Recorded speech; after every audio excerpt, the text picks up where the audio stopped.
Kapilipiliti, in Soroti, anywhere where you can think about, that they can compete favorably in terms of meeting the services like health services, education. So the private sector led, which is an architecture crafted by Margaret Thatcher in the Bretton Woods institution, is a problem to us, and we are still taking the private sector led as an answer, which is not the case. So to me, when you look at, if we can change the understanding of liberalization, private sector led, maybe we will be in position in one way or the other to check on unjust global trade, global economic governance, because it is a disservice to us.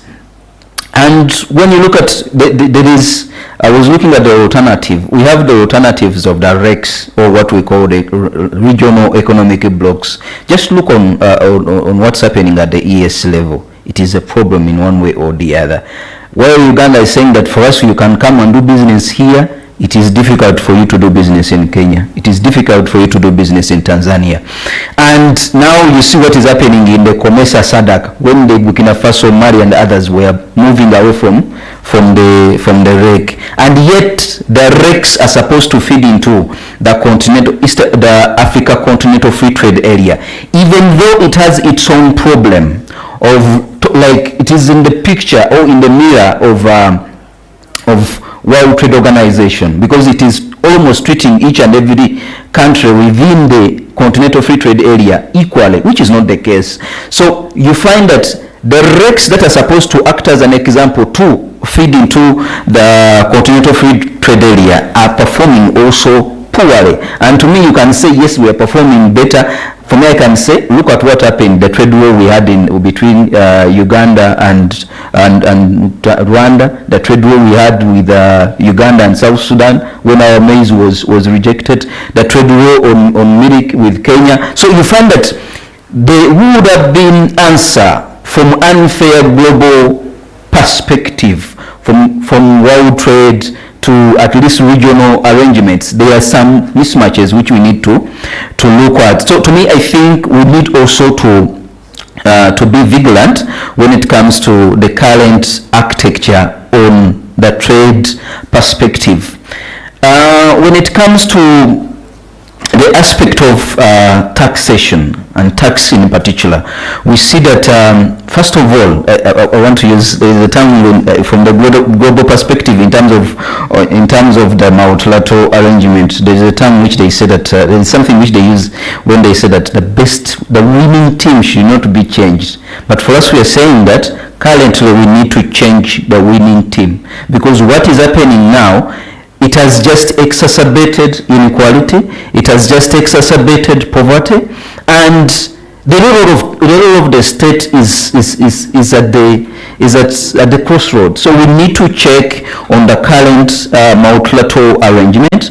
We are not saying that we should run away from multilateral arrangement. We still need multilateral arrangement to be able to have good wins, but it should be inclusive, it should be participatory, and we should be part of the formulation of the frameworks at that level. When it comes to the tax aspect, we have seen that the current architecture in the way it is more, still takes us to the OECD, which has been can I call it the father of all tax-related frameworks. And even when it comes to domestication of those frameworks, it has been a problem, because you end up feeding into the OECD arrangement, for instance, which you have been talking about, the double taxation treaties and agreements. When you look at the DTAs we are signing, they are more of resident-based than source-based, which we are saying that the resident-based approach should not be considered at this time an error. It should be source-based, where you have value added on everything which you are doing in that particular country. But the way it is now, we are still suffering from, and even when you get the opportunity to look at our double taxation treaties, which we have now with 9 countries, you might find that it is a two-basis model treaty informed document with the OECD and the UN double taxation model treaty. So you find that even there where we are supposed to tax the multinationals effectively, we are not taxing them effectively.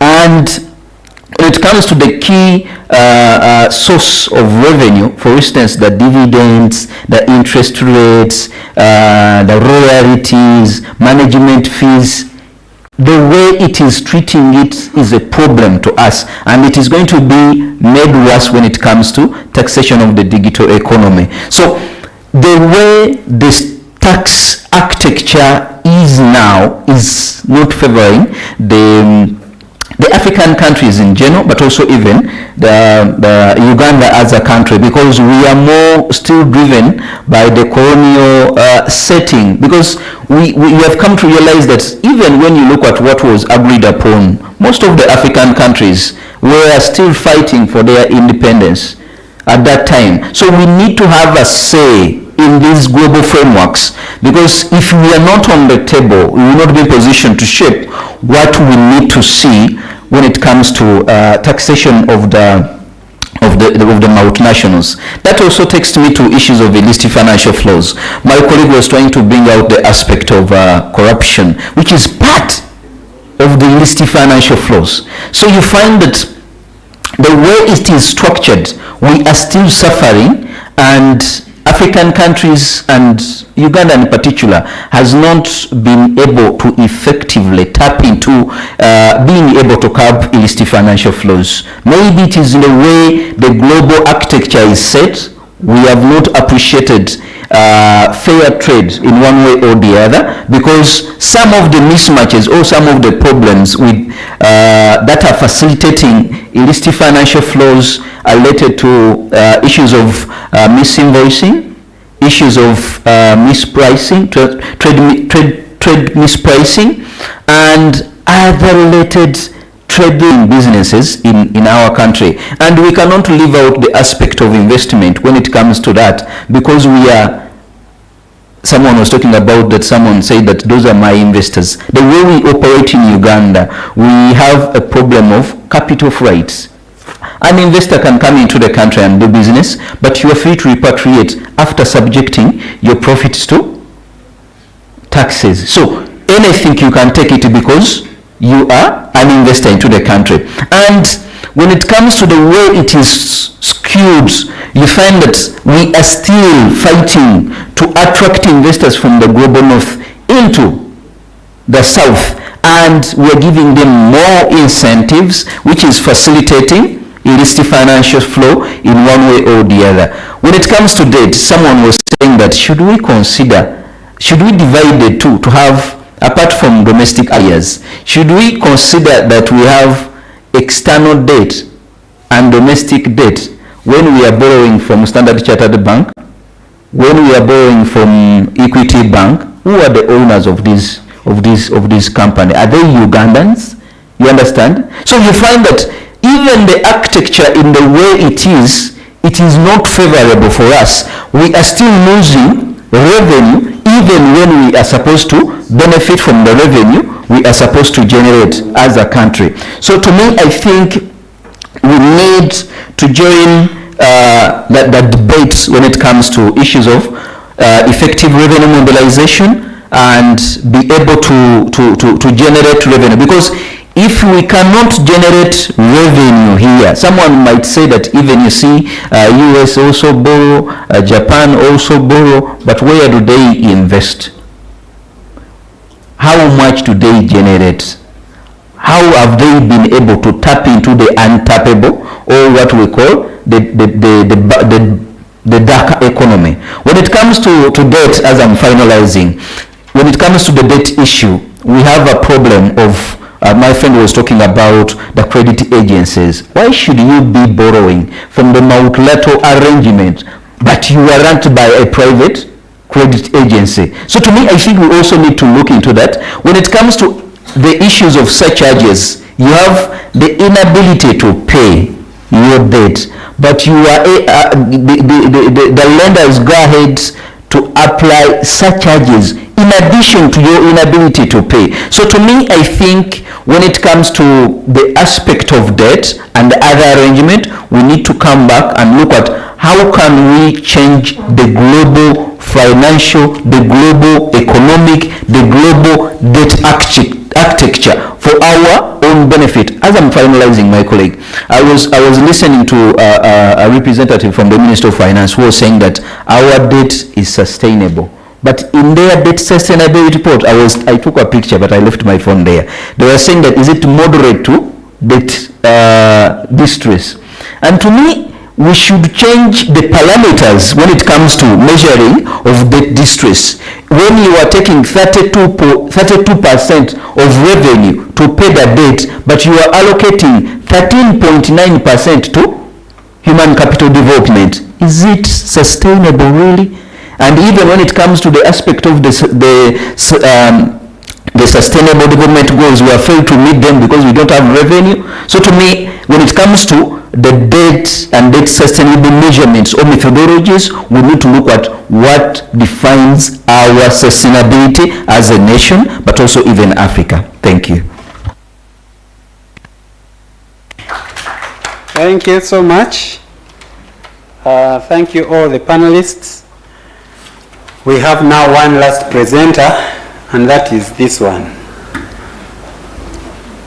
Please, we are entertaining a maximum of 5 questions or comments, to some of which the panelists may respond to. Who is the first to say? While you were away, did you listen in to the commissioner? He mentioned something which I hope Honorable might be coming to your what. The government has always been bringing some of these mantras. They bring,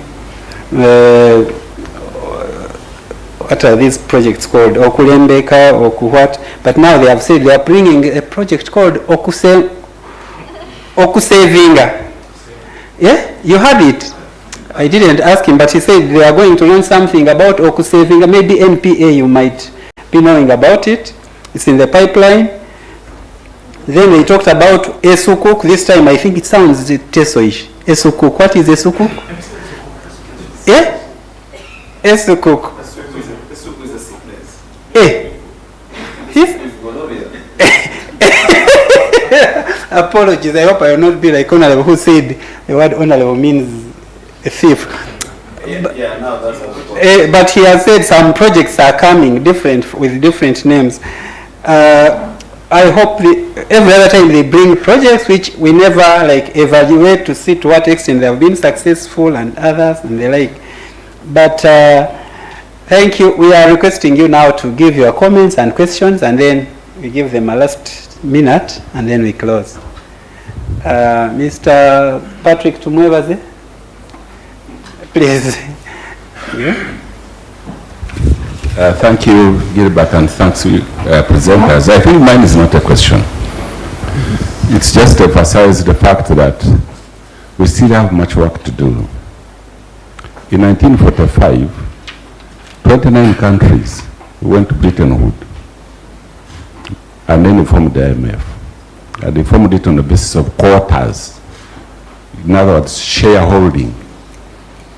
I want to inform you that now we have 191 membership of the IMF. But what is very intriguing is that of the 55 countries of the African continent, our shareholding is only 7%. 7%. You can divide by 55 to get the number of shares for Uganda. Are you saying initially we had put in an unequal measure? No, it was proportional. 29 countries sat down and formed the IMF in 1945, and it was operationalized up to 1947, yes, after the Second World War. Now, the other day when I was talking to the IMF, I said, of course we saw we are dealing with issues of SDAs and so forth, and we said, why wouldn't the IMF look at this, what can I call it? The things we are talking about. Because you see, they give the SDAs according to what shares you have. And I was told that, you see, IMF is just like a business. And you know, the shares you have also determines the voting capacity that you have. IMF, for example, the US has 17.7%, one country, Japan has 6.6, Germany has 4.5, Utah has 4.5. Now, those are the ones who determine. So when we talk about reparations, we need to unpack some of these things and go behind the scenes. What is making us fail to get what we want in terms of reparations? I think that's what I wanted to emphasize. To say we still have a lot of work to do. You know that, for example, Christine is a lawyer. All the cases in view of debt and borrowing are handled by Britain. Who told them? Somebody was talking about the DSA for Uganda. We always develop ours annual, whatever it is, but who listens to it? We only listen to the IMF one, which actually prioritizes debt payment to service delivery. And that's why we are here. Thank you very much. Thank you. Council, and then Mr. Okello. Sorry, Council. Thank you very much. I want, for starters, to thank the Honorable for having spoke to my colleague, because we indeed associate with the fears, the cries, and perhaps it makes us recall the historical injustices. And I think now there are people who are talking about their cattle that they lost, and it's about time they got compensated. That's this one. Actually, and you mentioned the regions. So, and then again, of course, that means we have, but we must move ahead, even when there are those injustices and people are saying they weren't compensated or they lost, or it is an entire generation that lost. The other is when we look at the natural resources that are being lost as a result of perhaps the unplanned urbanization. Because wherever you look, there is a natural resource that has been lost and it will be irreparably compensated. And nobody is talking about, for instance, the forest cover. If, say, I talked about the Kibale National Park and the entire forest that we have lost to charcoal, and nobody thinks the communities that were around there at all indeed need the compensation. So it is important that we start to, going forward, we look at the injustices that are actually even happening as we decide to go urbanizing. Imagine if also the children who have no places where to play from, through public interest litigation, sought a petitioner who sues. Because if you look through Kampala, children have no places where to play from. Those that are there are being paid for. Even if we just looked in our neighborhood, the Centenary Park, who for sure can go there if it were any children? And that, of course, means that we are losing them into high crime rate. There will be those that we say are clueless and at some point in their future, because we have made them lose their innocence as a result of our unplanned development. So even the animal activists, when you look at gazettement or degazettement of national parks, even the animal activists can also say that there is an injustice. I think I also want to conclude on talking about the indigenous people. For instance, the Abasongora, the minorities are also saying we have lost something. So if we want to say that we want to resolve the historical injustices as a result of saying that we make it a political question, that people should be compensated, then it's important that we look at it with a holistic lens, and then so that all of them get compensated once and for all, and then we can look at our development agenda going forward. Maybe I'm sorry that I also had said that I'm committing, but also when we look at health tourism, there's a lot that we are losing to India and all the other places. And we haven't invested enough in our health sector, especially in the super specialized hospitals. We have, Lubo. And interestingly, when you look at the prevalence rates of the non-communicable diseases, and we have made it an amenity, the Cancer Institute, Heart Institute, Lung Institute, all to be only in Kampala. And yet if we had decentralized and we perhaps constructed these super specialized hospitals nearest our border points, we would be able to tap into the bigger market that East African community generates. Thank you. Thank you. This time I'll give you half a minute because after all we have been conferring together, the two of you. Okay. I don't have a question, but I also wanted to add on my voice on the regional, the encumbrances that we have at the East African community in terms of cross-border trade. Yes, when you look, the issue has always been because now we are integrating from integration now to confederation, then to federation. So the issue has been that these are a group of countries, independent countries coming together to form association of trading to each other. But because the issue has been on the governance of which has not been implemented, because you find in Kenya the way how they're running the system, the government system is different from ours, because you find the counties, they have the tariffs, those barriers. So unlike in Uganda where it is free, where trucks can move freely. So those we had actually Kenya when our goods were stopped, and Rwanda and South Sudan, we saw the East African Court of Justice coming out clearly. Of course, it contravenes the treaty articles of the Articles 7, 6, and then 5. But the East African Court of Justice could not come and put embargo on those countries because they are independent countries. So that's where the challenge is to implement these protocols, the custom union and common market protocols, much as that 80% of them have been implemented. But we hope as time goes on, because there's some works going on with these member states. Now when we are into confederation, because these countries will cede some of the powers, then we shall see the pernicious measures, and then our trade will move free. I submit. Thank you. Lastly. Yes, thank you once again, moderator.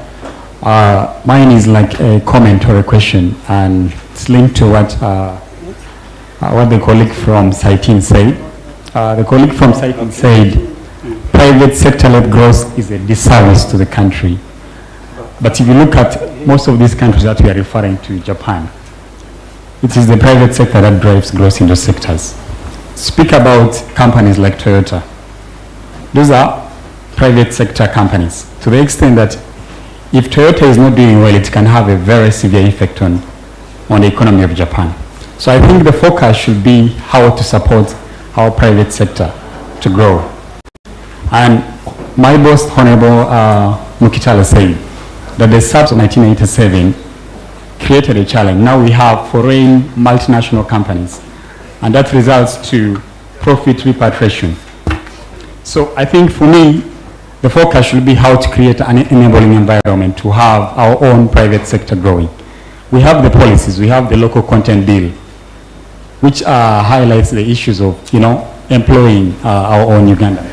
So the focus should be how to improve our productivity, like what Honorable Mokitale said. How do you lower the cost of doing business, for example, electricity, to make our private sector industries more competitive? So we should look at how to create an enabling environment, but private sector-led growth is not a disservice. There is no economy in the world where you don't have the private sector. It is the private sector which is the engine of growth. Okay. Yes. Thank you. Thank you, ladies and gentlemen. we are done with this side. Now I'll give 1 minute to this, and as the panelists respond, I'm reminded of, for example, what Professor Suruma said when we were talking about it's called what? Social whatever, like social protection, and he was saying we should have a referendum on social protection, should have a referendum on what we need. So we can also need to have a referendum on public debt, because calculations were given that currently we have 2.3 million shillings as per capita debt share. Everyone, including the person from, Commissioner said is from Serere, the person from Serere on the ground, who has never even held 100,000 shillings a year, is indebted to the tune of 2.3 million Uganda shillings. So we need to have a referendum to determine how it should be utilized. Otherwise, these people are utilizing for themselves and enriching themselves. Health. I just saw a quick Twitter where somebody was saying a minister went with cancer and got treatment. He prayed. When he came back, he put up a church. And then somebody got an accident in Uganda. When he recovered, he came and built a hospital. So this man could not invest all that money in hospitals in Uganda, but he has put a church so that when people fall sick, they pray for them. Whether they recover, that will be another story. So it brings in the question of your health tourism. It seems that one is to continue. Resources, I think those are some of the things that you may need really to touch about.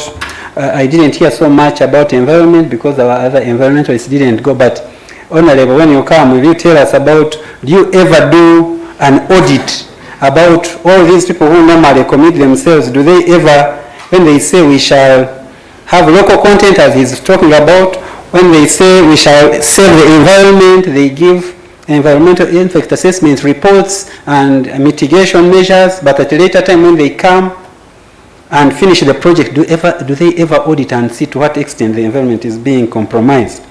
Yeah, without much more, let me give now the opportunity. It will be now starting from here backwards. Aloysius, thank you. 1 minute each. Thank you. I just wanted to start from what you indicated. I'll come back to you. Of the savings, we had under the Tax Justice Alliance Uganda, we saw it is provided for under the tenfold program of increasing savings, and we are saying, talking to government, whom are you planning to increase the savings when even the pay-as-you-earn threshold is at 235?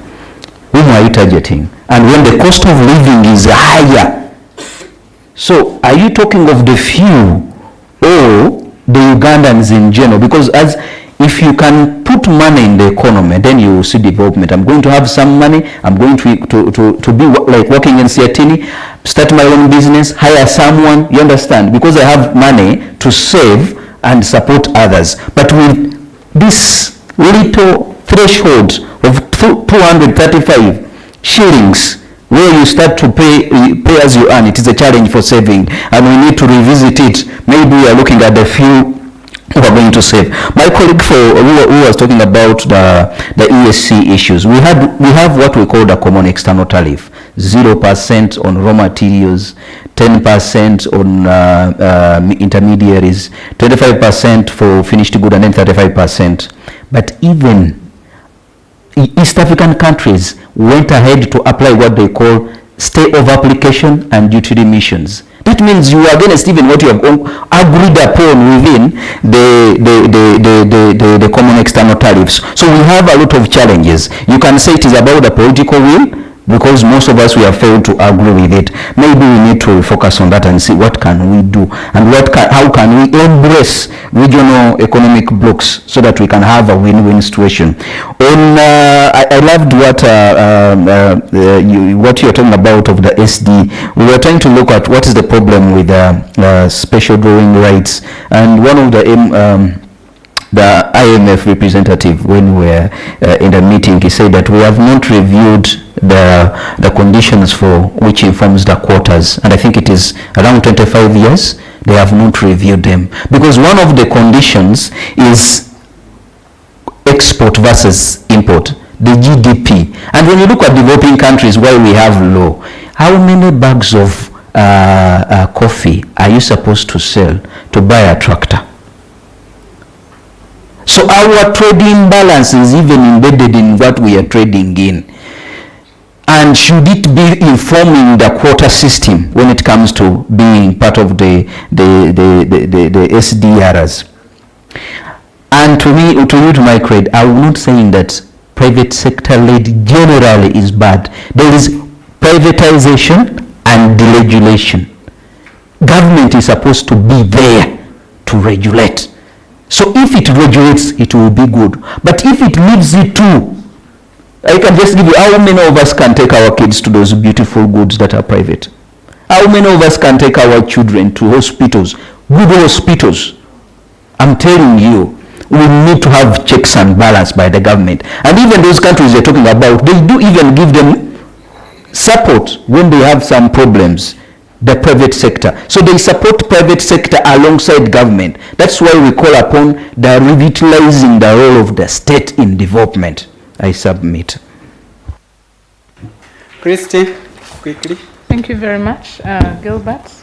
For me, I'm looking at an international binding debt justice mechanism for maybe like citizens of a country. We've been talking about quite a number of projects, and then you spoke about the specialized hospital, which, by the way, has been promised us over and over again. We are supposed to have it in 2021, inject resources. PSST told us 24, and now in January, when the Prime Minister was defending the loan, she said that in April 2025, the hospital WOA will be open to the public. I am waiting for the news because today, if I'm not mistaken, is the last day of April. So I'm hoping I'll see it. But back to the point is that we see our countries acquire debt in the name of addressing service delivery needs, or promoting development, but focusing on the ordinary citizen. And we have we have concerns because we have not seen this. So is there a mechanism at the international level, which I do not think is there, for aggrieved citizens? Because we cannot again run to the government that is cheating us. So is there a mechanism where we can go and complain to these lenders? Can it be put so that we can be able to complain and have justice, at least for the debt that they are giving us? If it is about us, then we must be involved. So you suggest that as a result of this, we should form, after all, Uganda can also be an epicenter for such a mechanism. Yes, in other words, I'm saying we need to push for a mechanism at the international level, at the global level, that will look into debt justice matters, issues of debt justice. But again, we continue to see government come out and there's quite a lot, especially in budgeting. You've heard of budgeting for corruption. There's a lot that is going on, and we are not part. There's less that is shared with the citizen to be able to monitor. In the next financial year budget, for example, there's 197 billion for fighting corruption, just like that.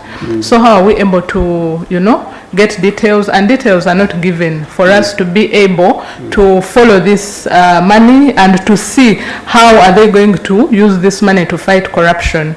Because our worries is, in view again of the landscape where we are headed, we are worried as citizens because we have seen this before, and so we need to be, to follow the money, like they say. We need to follow it up to the dot to be sure that it helps the ordinary citizen. Okay, thank you. So I hear saying something which Patrick and Mr. Muktale will talk about in terms of like the Jubilee campaign again, but this time that global coalition of the willing to challenge this system. Okay, maybe we shall discuss it more at a later time. You can formulate it and then we give input and write it up and circulate. Honorable Mukitale. Thank you so much, everybody, for the interventions. I could have chosen to do this panel discussion using my national dialogue prescription. It is more holistic.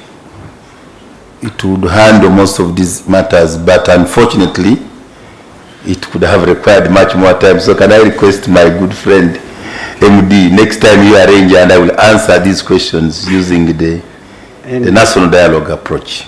Okay. For example, whatever we are discussing about the World Bank and the IMF was a Washington consensus. It was not meant to benefit us. It was a recovery rehabilitation program for the post-World War America and its allies. And how do they make sure that never again will they suffer what they went through? And that's why I was telling you, the structural adjustment programs were intentional when they saw they were getting challenges.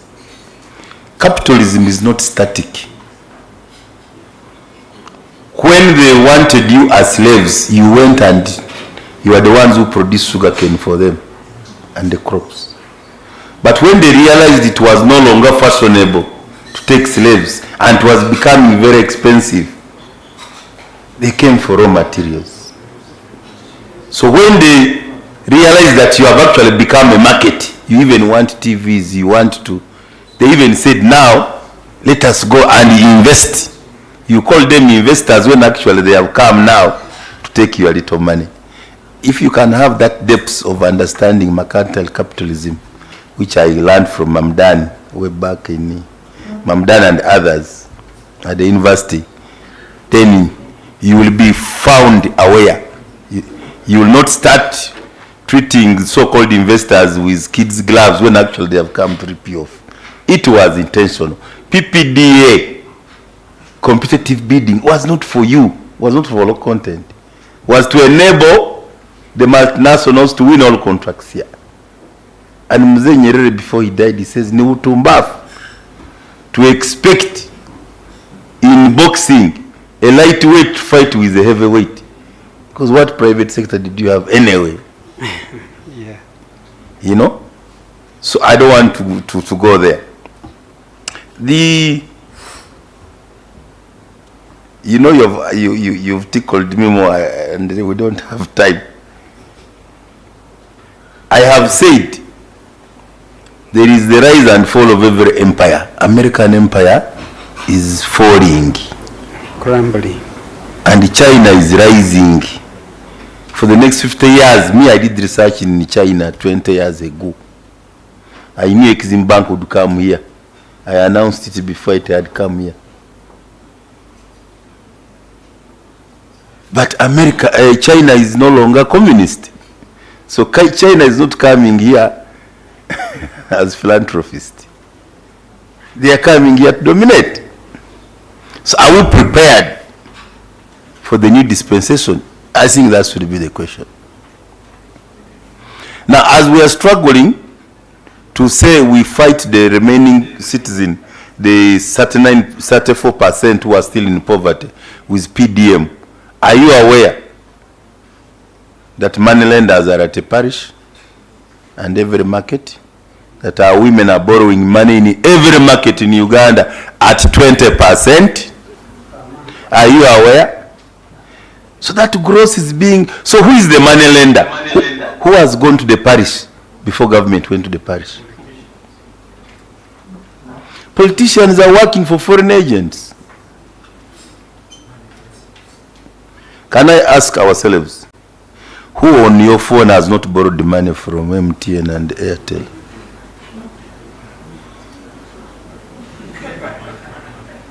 Ask yourselves. I have children who are adults, and I was quarreling with them. I found they are borrowing money. They said, Daddy, I have 160 to pay. Can I ask you another personal one? Who of you have not borrowed the salary loan? 85% of teachers, of policemen, of civil servants are on salary loans. So somebody is taking the one. I've even been educated there. They are on top. Every time they reduce a loan. So that's the level of indebtedness. Let us not just, next time, can we not just discuss the state indebtedness? Can we discuss citizens indebtedness? And this is at a time when nursery schools and educationists are charging more fees than a university course. There are schools charging 1.5 nursery education when business BBA is still at 1.3 at the university. Are we rational? Mothers, you sweet mothers who like your kids, are you not paying 1.5 in nursery? But isn't your cousin in the village looking for 1.5 for BBA?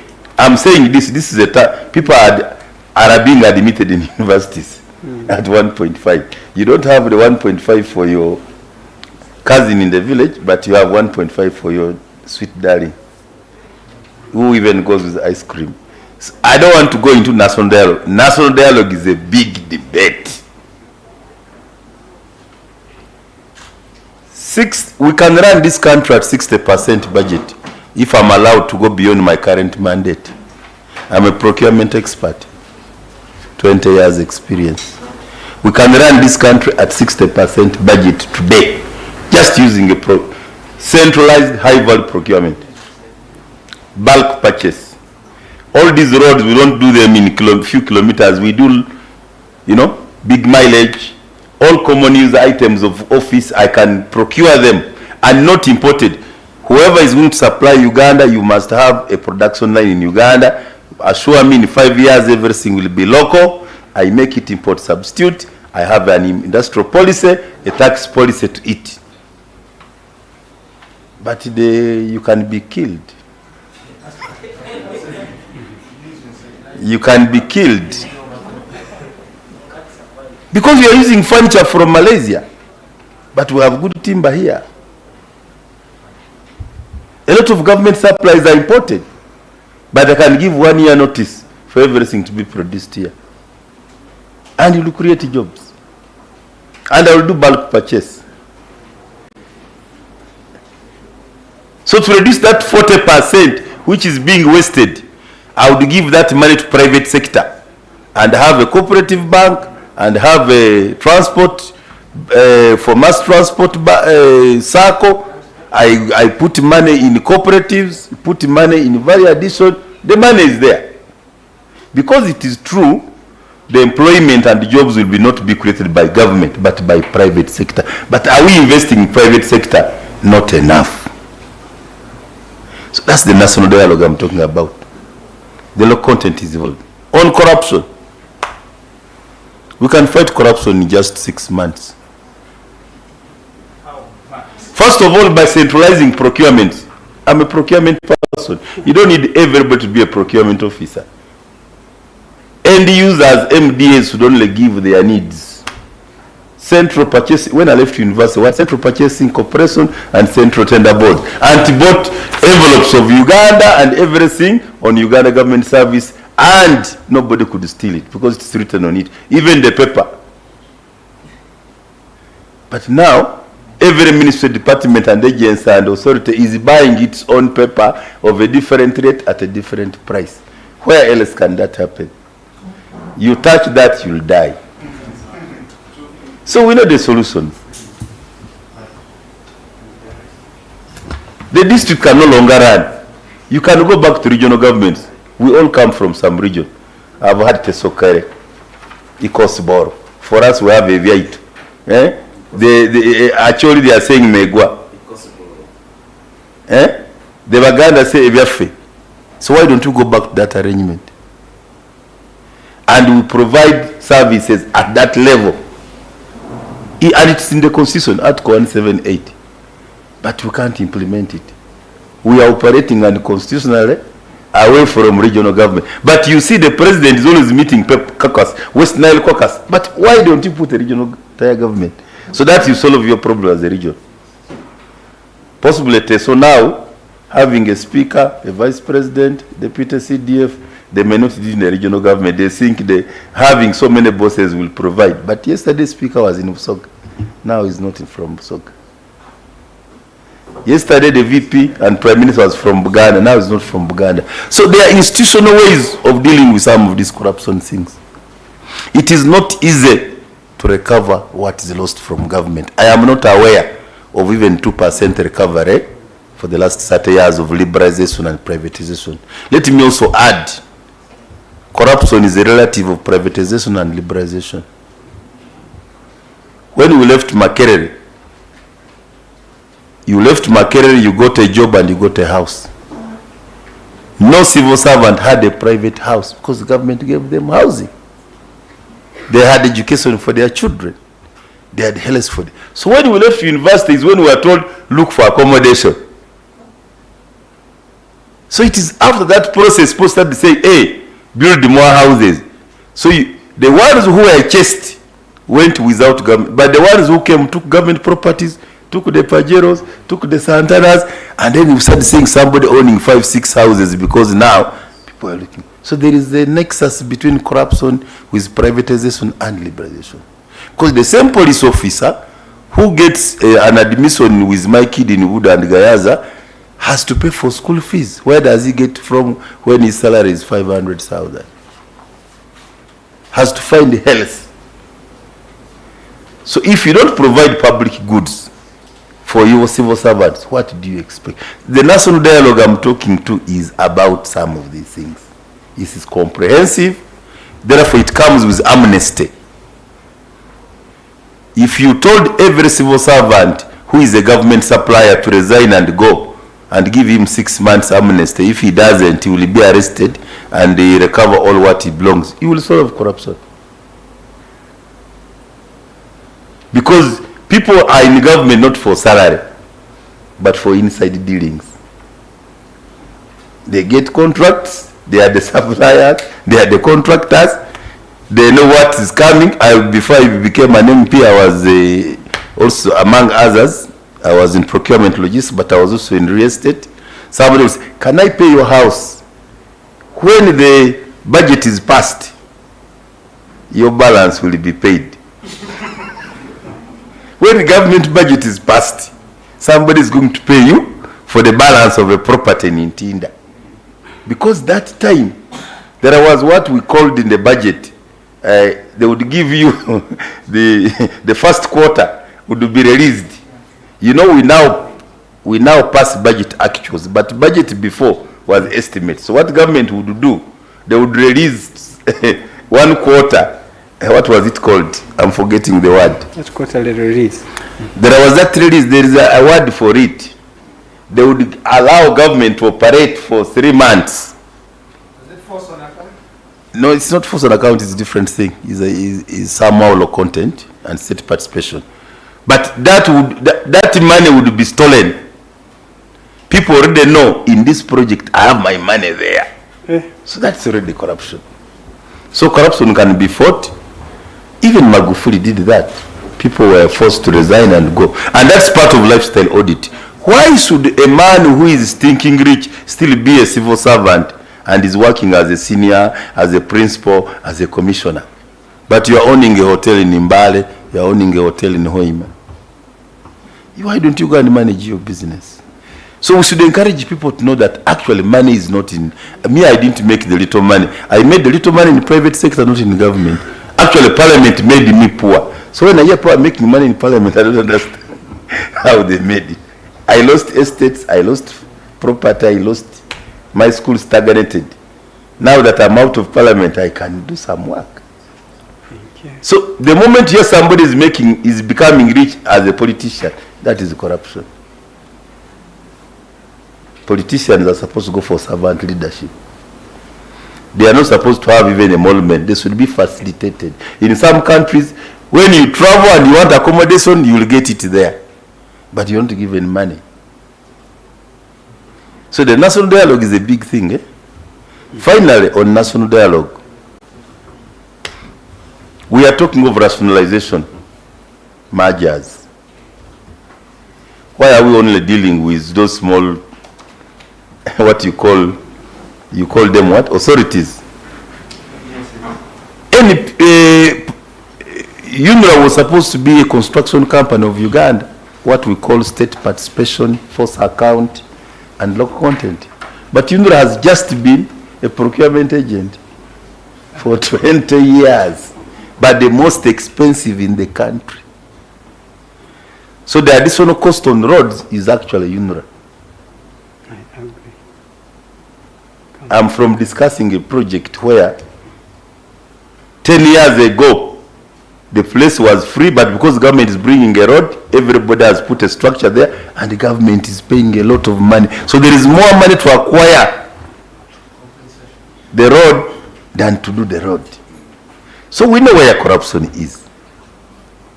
So young generation, for me, I'm also joining Muse.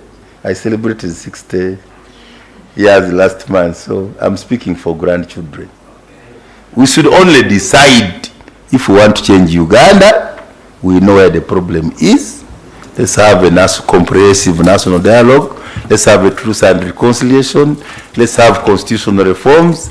Let's change a lot of these things. Let's restructure not only authorities, including Parliament. When I went for NDP consultation, Parliament told me we should reduce the size of Parliament. We should thank them. So it's across the board, and we shall find money. Because the borrowing is because, I'm finalizing by saying, we borrow because we are living outside our means. So let us agree that we can live within our means. There used to be Bulungi Bwansi. What killed Bulungi Bwansi that cleaning wells now requires government district contracts? Bulungi Bwansi would do it. We had the PTA. What went wrong? I thank you so much. Thank you. Thank you, Honorable Mukitale. Thank you, everybody. This National Conference on Data and Development has been put together courtesy of Uganda Data Network and AfCoDD. AfCoDD will give their closing remarks. As of course, these are the people who helped us the other day in publication of this document. Honorable Baru, you must ensure that every member of Parliament has this piece. This document talks about African Borrowing Charter. It has a checklist of the things you should go through before you borrow. Read this as a checklist. Tick, tick. Is this in place? Is this done? Is this done? Are they likely to compromise? Is the Solicitor General, has he signed and appended? And is he accountable to his signature? All that.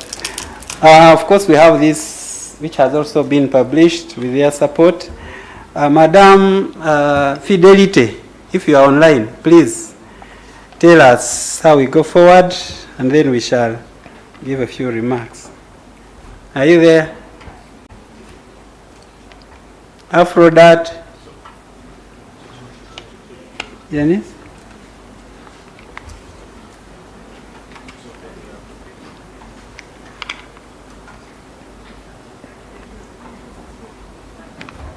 Yes.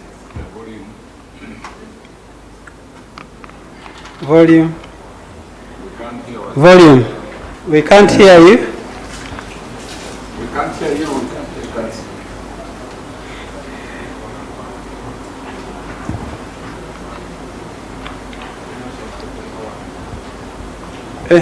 Janice, tell her we are not hearing.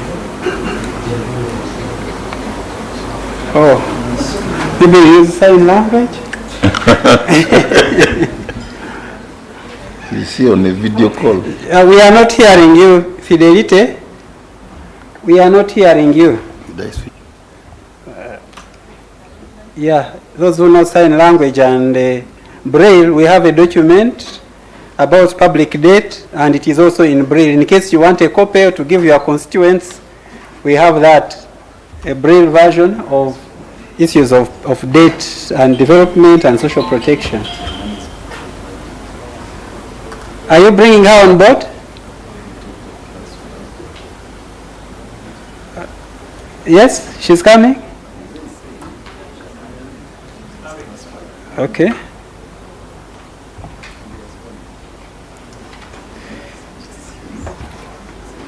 Yeah. As she comes in, we thank you everybody for doing justice to each and every topic that had been put on our program. The media fraternity here still. Yeah, make sure at least we appear in these media houses justifiably, not for bad reasons. And make sure, of course, last time we held a discussion where we trained media on reporting on public debt, making breakdowns, and ensuring that they have crisp information about it.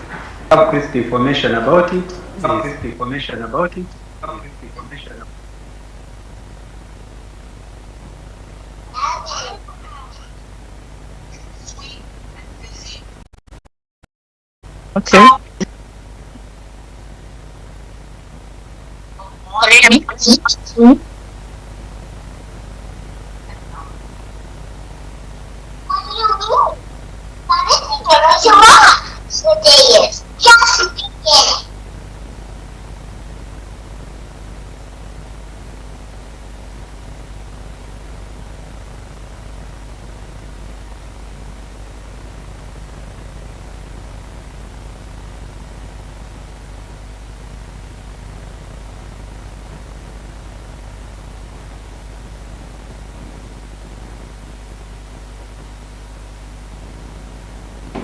Come in. How to speak this? Put up audio gadgets.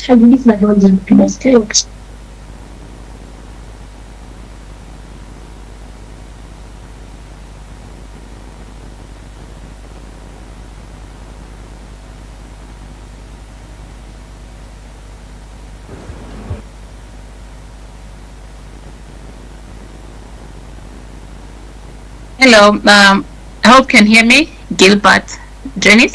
Yes, now you are clear. Go ahead.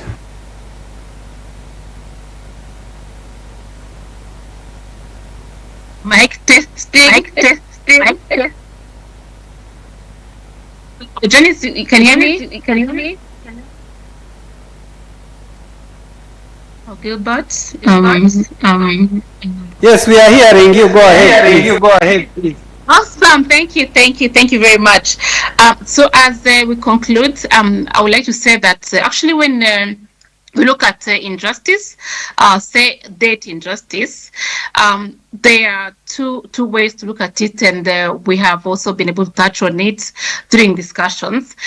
And the one side is the internal injustice that looks at the injustice between the duty bearers and right holders that Christine alluded to earlier, because we also have a responsibility. We cannot say that external forces are the ones that have failed the continent or Uganda in particular, because like the borrowing charter you have mentioned, Gilbert, it talks about the need for governments to improve public financial management. So that's work that has to be done internally. It's not an external person who will come and help us to improve our own public financial management. And one of the key elements is to assess and manage fiscal risk, including better project evaluation and planning. And that's why when you see a country like Uganda and many others paying a third of their domestic resources to pay debt, it means that there was a problem during planning and figuring out that there will be time to pay, and there will be a struggle to repay without hurting the people and the services. The second item that we look at when we talk about repairing or debt justice is the corruption that also has been mentioned. There is a lot of budgeted corruption that needs to be addressed, because even when loans are being taken, already there is a budget, even if it's unseen, of who will take what, who will take this cut and the other one.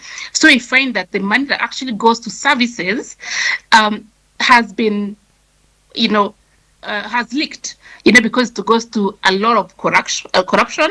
And I mean, like this child called Uganda, as Christine told us, is only scoring at 26%, which is poor, and that shows that there's also a lot of fixing to do internally and as a country as Uganda. The third item is also has been mentioned is illicit financial flows. They also have to be fixed because they're also eating into the domestic resources, because even if we work on raising resources nationally, there is also that leakage that takes the resources away. So they are raised and they're taken. Yes, the tax base is narrow, but also there's a lot of theft, a lot of corruption that keeps on taking money from the continent and also from countries like Uganda. So that has to be fixed.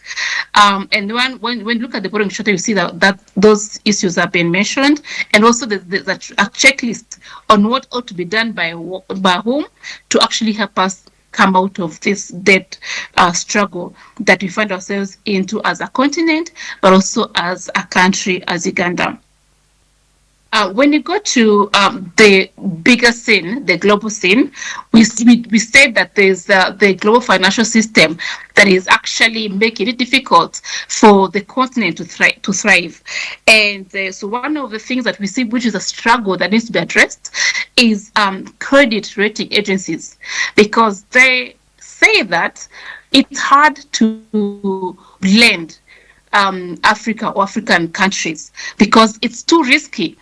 I know if you know how banks work, I know they recover the interest very fast before they actually before you pay the principal, they have taken out their interest. So what they do is to make sure they take a lot of interest from Africa and the global south in general, so they can take their money. So by the time a country is defaulting, they have taken their share, almost their principal. And then they say we defaulted. But if you actually look at what was paid through interest, you'll find that a big chunk had already been paid. Now it keeps us into a vicious cycle, because they make it difficult to borrow, but countries go ahead and borrow anywhere, and then it makes it very easy for them to default or struggle with debt like Uganda is doing. And then we find ourselves now having them confirm and saying, you see, we said it was risky to lend to these countries, and they have proved us right, which also takes away our legitimacy as a control as a continent, and now we become rule takers because we don't have a voice really, because we are proving them right and over again. So as a way forward, those are things that need to be fixed. There's another thing that the ED mentioned, Mr. Patrick, to remember, when he spoke about especially during rights, for example, they are supposed to support African countries and other countries to boost their reserves. But when they come, number one, and as you know, the ones that came last time, Africa was only given about 5%. So that 5%, instead of sitting there and boosting reserves, it was used to sort other problems that are more pressing by African countries. So the reserves were not boosted as it were. But then they're saying they're using that to help us recover. But there's no recovery because the money comes in so much need and it just gets used as fast as possible.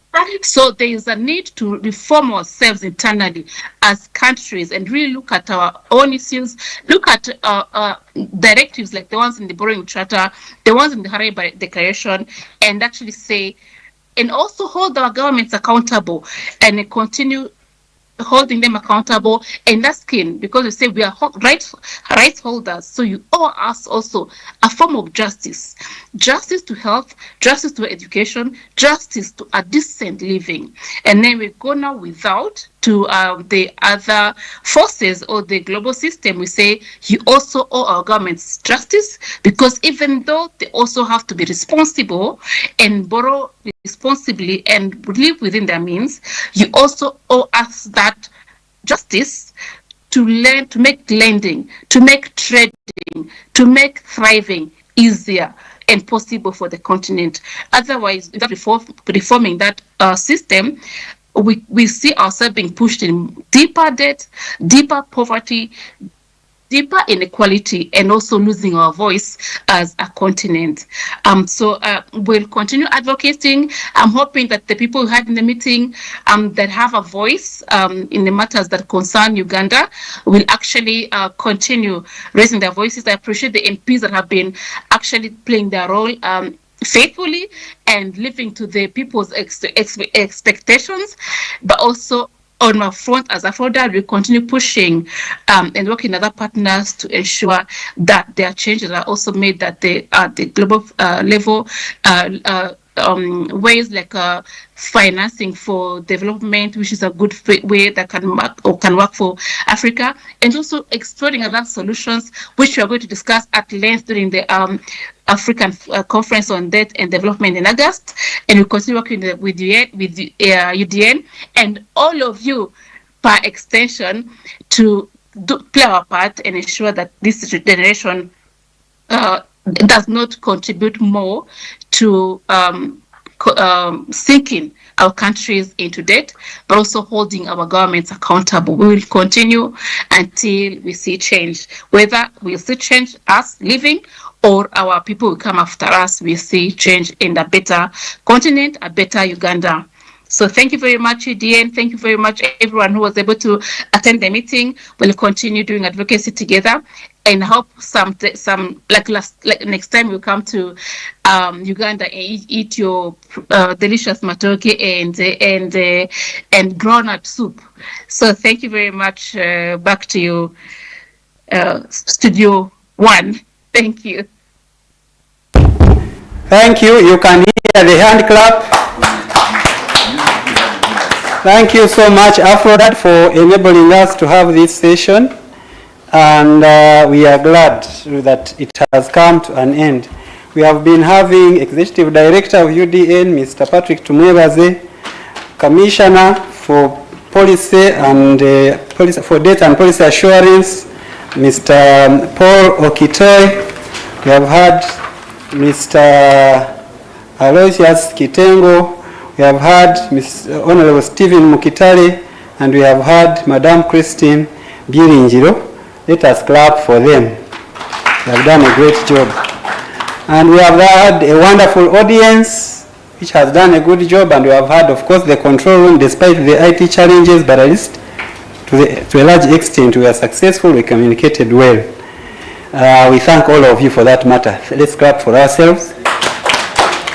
We shall have, after here, we have a desk that will give us administrative issues, and we shall have lunch. We are entitled to lunch.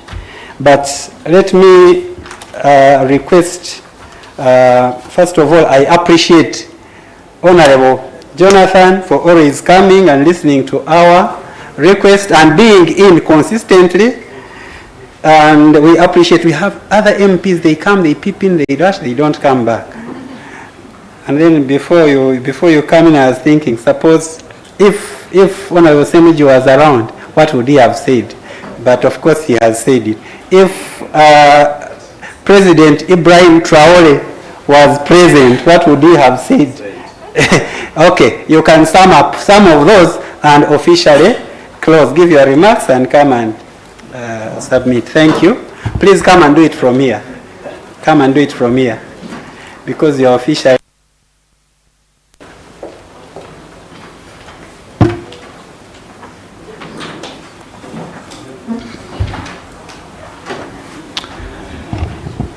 Thank you very much, the organizers of this important conference when we met about 2 months ago. You told me, the ED, that you would invite me for this important engagement. I told you, take my word, when I get the invitation, I will come. A lady in your office called Penina reached out in my inbox, sent me an invitation, and I communicated to you directly that I will attend. I came here this morning and I stepped out briefly. I had gone to pick forms for nominations for the FDC flag bearer.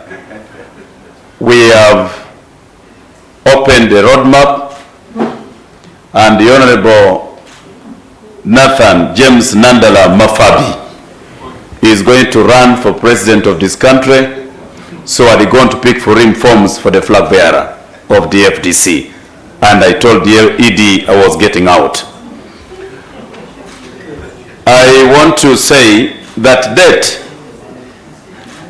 in our country has led to continuous cycles of poverty, and as we all know, that debt in any country hinders development.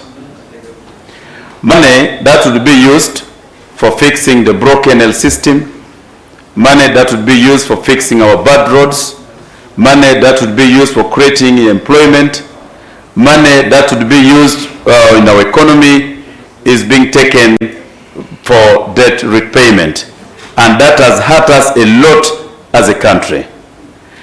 My senior brother, the Honorable, talked that we can reform our country. Indeed we can, but we can only do this when we get rid of this government of General Museveni, because all the corruption starts and ends in State House. I was part of a committee that investigated the fraud in the Naguru land estate here. There were people who were implicated. A number of them, the investigation ended in State House. So the corruption we have in the country starts and ends mostly in the State House. I heard him saying that we need to reform our country, we can get rid of corruption, but he shied away from saying we get rid of this government. But I understand the position he's in. Is part of the system. Now, as I speak to you, colleagues, our debt burden as a country is 103 trillion shillings. We have a budget in Uganda of 72 trillion. But without a fear of contradiction, 34.130 is going for debt repayment. Of that money, 8-point-something trillion shillings is going for the wage bill. From that money, 10 trillion shillings is stolen with impunity. So a budget of 100%, 58 is going for debt, for wage, and then 10 trillion is stolen. So we only have 42 trillion shillings for development. Can you imagine, we project that our budget is 70 trillion, but the actual money that we put into the projects we have in the country is only 42%. This is a very big problem, and I can tell you that one day the people of this country are going to rise up. Those who are stealing money, we have money, we could even finance our money, our budget. We could finance our problems in Uganda without this money from the Europeans, if we're disciplined as a country. But the problem is we steal this money with impunity. For those of you who are near power, the Honorable Sir, I don't know whether you communicate to that man or not, but very few people talk to him.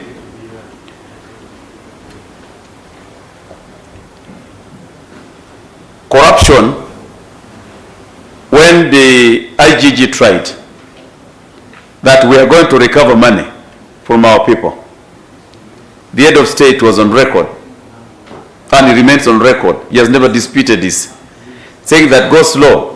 Some of those people, when they steal, they invest here in Uganda. So those ones are good people.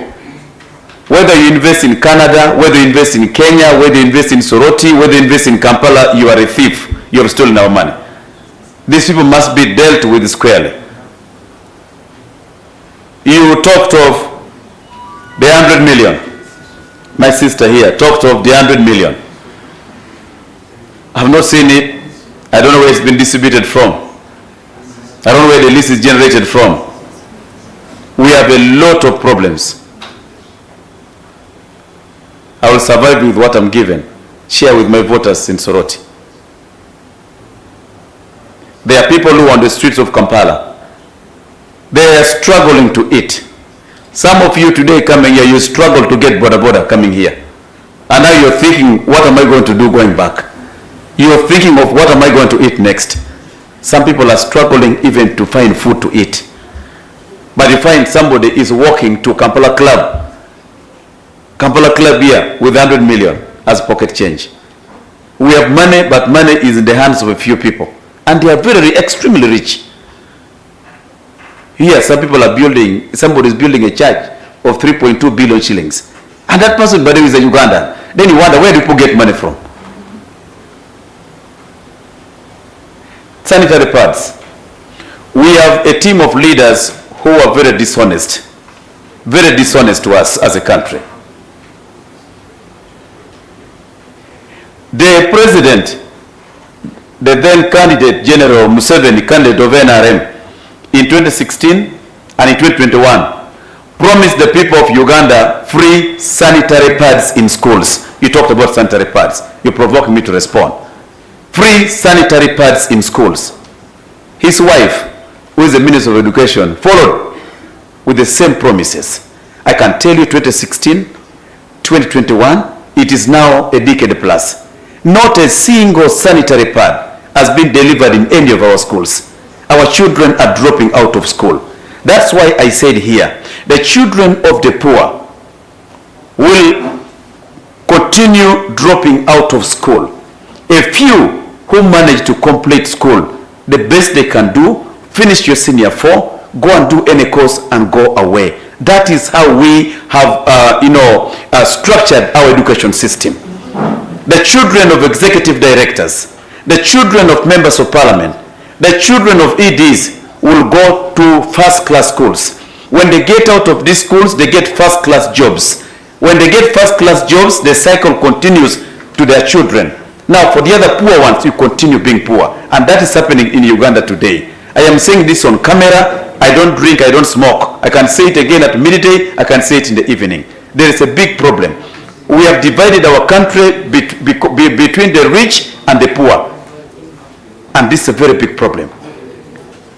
When we talk about the inequality in our country, jobs, the Equal Opportunities Commission, a government institution, came out very clearly and said 47% of the jobs go to only one part of the country, the executive directors, the CEOs. 47% of the jobs go to one part of the country. And then you leave north, east, and central sharing the remaining 52% of the jobs. And we are talking about a country, we are talking about equality. You cannot force us to love our country. Then I hear people going, RBC is going everywhere, telling us that we must love our country, patriotism. Don't force me to love my country. You give me good health. You give me good education. You give me good roads. I will love my country automatically.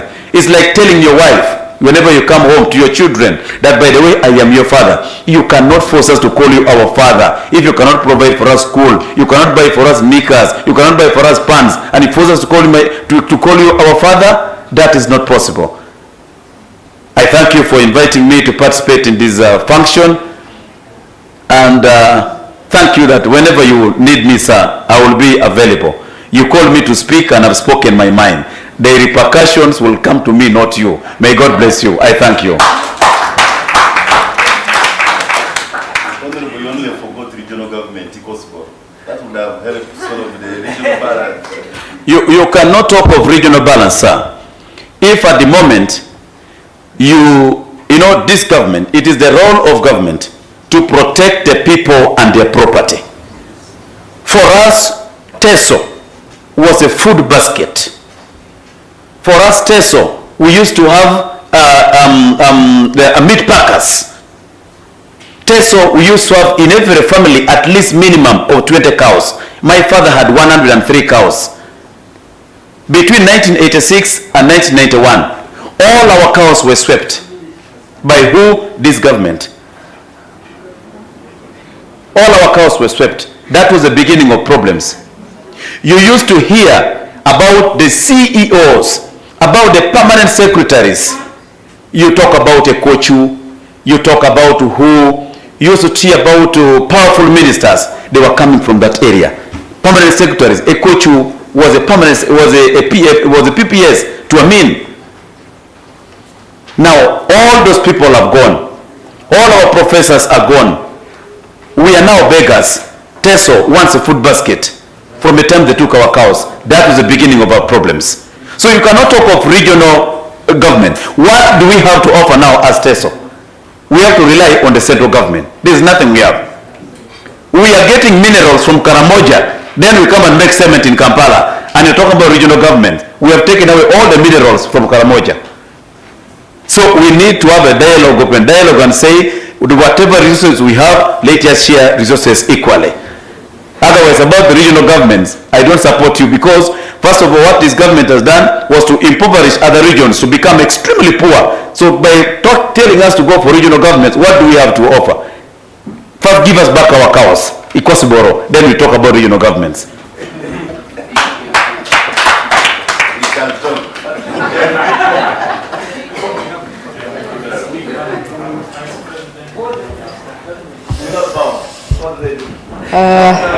Ladies and gentlemen, quick announcements.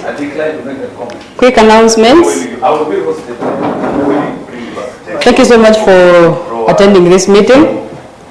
Admin announcement. Your facilitation, CSOs, UDN, and maybe some members of parliament is going to be handled by Penina at the back. She will look for you. Media personnel, you will look for me. And those that are watching us online and have left us early, we shall contact you and send you your facilitation via mobile money. Otherwise, thank you for coming, and I think the meeting is adjourned, right? Yes. Thank you.